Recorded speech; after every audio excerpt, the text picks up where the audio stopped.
بسم اللہ الرحمن الرحیم. ناظرین، وی لاگ نمبر ہے 228 یعنی 228 اور آج کے لحاظ سے یہ قسط ہے تیسری.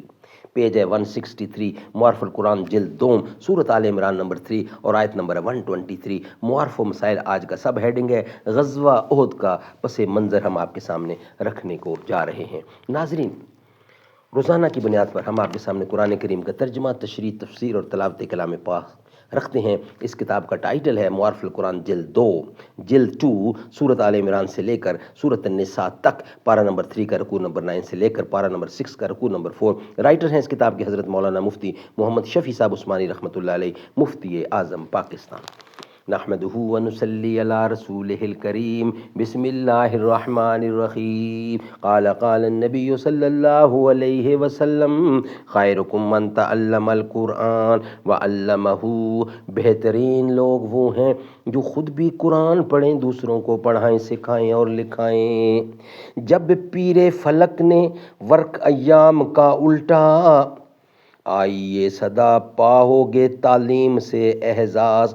آیا ہے مگر اس سے عقیدوں میں تزلزل، دنیا تو ملی طاہر دین کر گیا پرواز.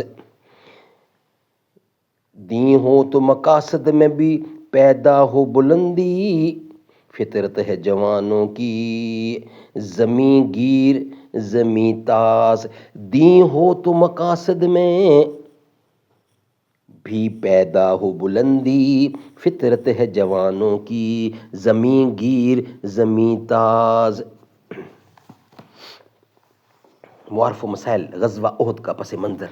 آیت مذکورہ کی تفسیر سے قبل ضروری ہے کہ غزوہ احد کے واقعاتی پس منظر کو سمجھ لیا جائے. رمضان المبارک سنہ 6 ہجری میں بدر کے مقام پر قریشی فوج اور مسلمان مجاہدین میں جنگ ہوئی، جس میں کفار مکہ کے 70 نامور اشخاص مارے گئے اور اسی قدر گرفتار ہوئے. اس تباہ کن اور ذلت آمیز شکست سے جو حقیقتاً عذاب الہی کی پہلی قسط تھی، قریش کا جذبہ انتقام بڑک اٹھا. جو سردار مارے گئے تھے ان کے اقارب نے تمام عرب کو غیرت دلائی اور یہ معاہدہ کیا کہ جب تک ہم اس کا بدلہ مسلمانوں سے نہ لیں گے چین سے نہ بیٹھیں گے، اور اہل مکہ سے اپیل کی کہ ان کا تجارتی قافلہ جو مال شام سے لایا ہے وہ سب اسی مہم پر خرچ کیا جائے تاکہ ہم محمد مصطفیٰ اور ان کے ساتھیوں سے اپنے مقتولین کا بدلہ لے سکیں.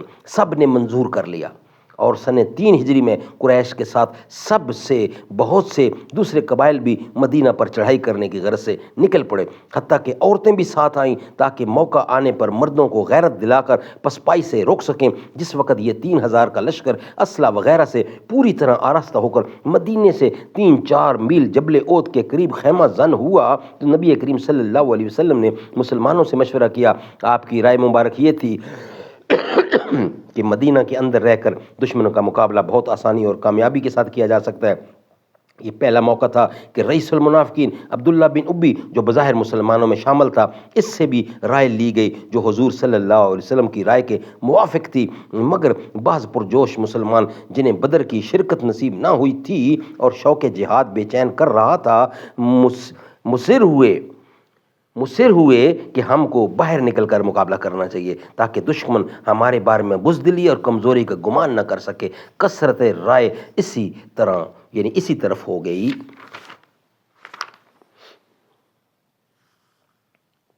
اس عرصہ میں آپ مکان کے اندر تشریف لے گئے اور ذرا پہن کر باہر آئے تو اس وقت بہت لوگوں کو خیال ہوا کہ ہم نے آپ کو آپ کی رائے کے خلاف مدینہ سے باہر جنگ کرنے پر مجبور کیا ہے. یہ غلط ہوا، اس لیے عرض کیا کہ یا رسول اللہ، اگر آپ کا منشا نہ ہو تو یہیں تشریف رکھیے.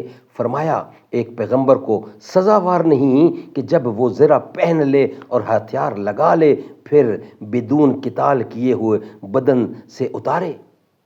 اس جملے میں نبی اور غیر نبی کا فرق واضح ہو رہا ہے کہ نبی کی ذات سے کبھی کمزوری کا اظہار نہیں ہو سکتا، اور اس میں امت کے لیے بھی ایک بڑا سبق ہے. سبحان اللہ سبحان اللہ. ناظرین، یہ ویلاگ یہاں ہی کمپلیٹ ہوتا ہے. نیکسٹ ویلاگ میں انشاءاللہ بقیہ حصہ آپ کے سامنے رکھیں گے، یعنی کہ ویلاگ جو ہے 228 کمپلیٹ ہوا، 229 ویلاگ ہوگا نیکسٹ. اور چوتھی قسط ہوگی اور ہیڈنگ وہی چل رہا ہے غزوہ احد کا پس منظر، وہ انشاءاللہ ہم آپ کے سامنے رکھیں گے قرآن و سنت کی روشنی میں۔ ہونے لگی سلامی دولہا تو مصطفیٰ ہیں، جنت کا کونا کونا سب کچھ سجا دیا ہے، وہ آخری نبی ہے خطبہ سنا رہا ہے، مشکل ہے کیا سمجھنا یہ امر کبریا ہے، سینے پہ دست قدرت رکھا تو کھل گئے ہیں، قدموں کی برکتوں سے چمکے دل اجاگر، اسرار و غیب تم پر اللہ کی عطا ہے، معراج کے وسیلے سے دید مانگتا ہے۔